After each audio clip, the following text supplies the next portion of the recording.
help, just the circle of life, right? Lion King.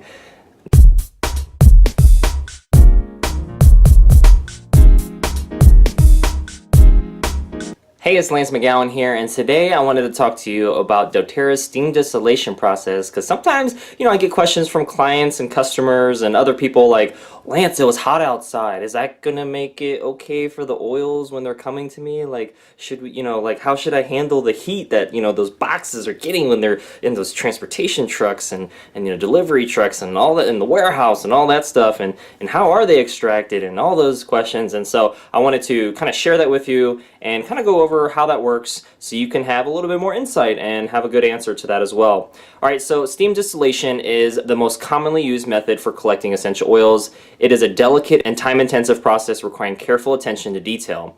And so use of this method is prevalent not only because it yields exceptionally pure and clean products, but because it allows for collection of temperature-sensitive aromatic compounds, aka essential oils. That's right. Unlike simple distillation, steam distillation involves a pressurized system. When the system is pressurized, essential oils can be distilled at temperatures well below their normal boiling point, thus protecting the integrity of their delicate and complex chemical profiles. And so there is a heat range that you're about to learn about as well that kind of covers that. And the other main method, typically for citrus oils, is when they are cold pressed or pressed to get the oil out. And so that is going to be the other way besides steam distillation. And doTERRA doesn't use any alcohol solvents, pesticides, herbicides, foreign contaminants, or fillers in their oils. And so that's also another thing that makes doTERRA different and better than most of the other brands out there. And then there's also the internal use element, which I cover in other videos, but we're just going to focus on steam distillation here, so let's keep it within a scoop.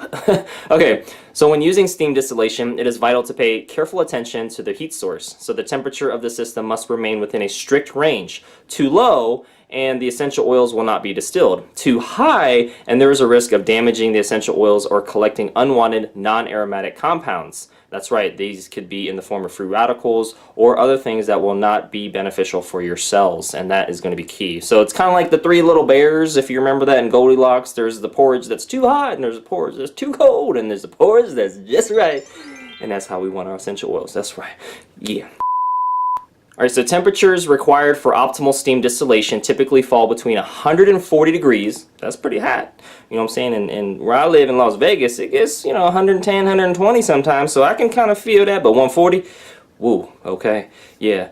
And the upper range, so that's kind of lower range, 140, upper range is 212 degrees Fahrenheit, or 60 degrees Celsius on one end and 100 degrees Celsius on the other. And so you can kind of see the range there, and when it's traveling in transit from warehouse to transportation truck or delivery truck, typically it's not going to get that hot. I mean, that's pretty hot. I mean, but so you don't have to really worry about the essential oils and their temperature with regards to that, so you're good. But if it does get above 212 degrees, which I guess will be kind of hard to measure unless you have like a thermometer or temperature gauge in the transportation truck or warehouse or something, then I mean that would be very rare if it even ever happens. So you'd have to verify that anyways, even if it does happen.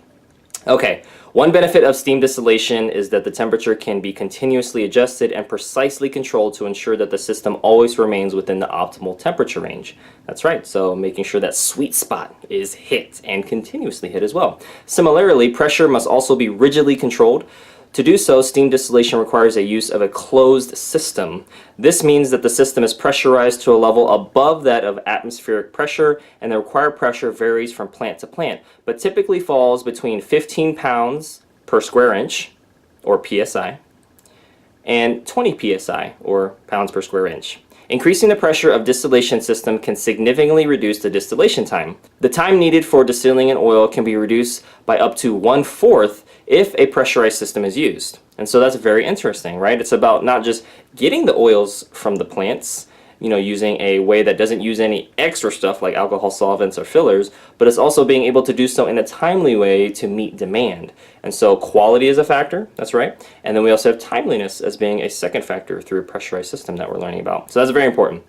In addition to pressure and temperature, distillation time is also an important consideration. Each plant is unique, requiring anywhere from just a few hours to several days to fully distill. And so sometimes people are like, well, that oil's too expensive, or, that's one of the, most common objections to doTERRA essential oils or high quality essential oils like doTERRA. And the reason is because it's all about supply and demand. Not only is demand high because they provide a lot of benefits for specific oils, but sometimes it just takes a long time to get that supply to a point where it can be given in exchange for money or value. So a lot of times people aren't thinking about the whole supply chain and how that works. I mean, that's what I went to college for. I went for marketing and transportation. And so I have a very thorough understanding of like how operations and supply chain and being vertically integrated and horizontally integrated works. And so I understand that things are just going to cost more if demand is high and supply is low, right? So that's it. That's pretty much it. It's the law of supply and demand. It's economics. But again, people are maybe in that mindset of like, it's more than this other oil. It's too expensive, Lance. And it's just like, well, how much time do you have for me to explain that it involves a whole supply chain? They're like, bye. And I'm like, anyways, that's not really how it goes, but it is how it goes, if you know what I'm saying. Okay, we'll continue. The wood oils typically have the longest distillation times, requiring up to 36 hours or more to fully distill. On the other hand, lavender can be fully distilled in just 2 hours, which is really quickly, and that is also one of the most popular oils as well. The top three for doTERRA are lemon, lavender, and peppermint as the three most popular essential oils. And the most popular product is the doTERRA Lifelong Vitality Pack. And one of the other popular products that's not a supplement or an oil is the doTERRA Deeply Rub. And so those right there, if you got those, you're in a good spot. That's right. Oh, yeah. Alright, steam distillation is conducted in a distillation still that uses water to remove the essential oil from the plant material. Heat is applied to the water, which produces the steam. The steam rises up like a phoenix and moves through a chamber holding the plant material. As the steam forces its way through the plant material, it ruptures small glands that hold the essential oils. Since essential oils contain only aromatic compounds that are readily volatile, which means basically they evaporate really quickly in the air, and only about 10% of the world's plants have essential oils, so there is a limited supply in some regard as well, which is why you can probably understand why some other companies use fillers, because it's cheaper, and it also allows them to stretch their supply so they don't have to get as much from quality sources, which doTERRA does not do. So they're focused on quality, and you do get value through the loyalty rewards program and saving and free product of the month. So there are ways that you get nice kickbacks and rewards and actually get that value, and a lot of times they're the same and sometimes even cheaper than the brands that people think are really cheap, right? It just kind of depends where you're at in the loyalty rewards program as well. Anyways, I digress. The essential oil is easily carried by the steam into the condensing tube, and once there, the liquid is condensed and accumulates in the collecting still. After removal from the still, a mixture of essential oil and water will be present. And because essential oils are not water soluble, the mixture will naturally separate into two layers. A layer of pure essential oil on the top and a layer of water underneath. There you go. And the watery layer is called hydrosol and is often sold as floral water. So yes, there's interesting kind of byproducts that are natural that can be used as a part of the distillation process and kind of sent out. And that is really important. I know with my previous employer, there was basically a process where they scrubbed the potatoes and they were able to get starch, which then they sold to other companies.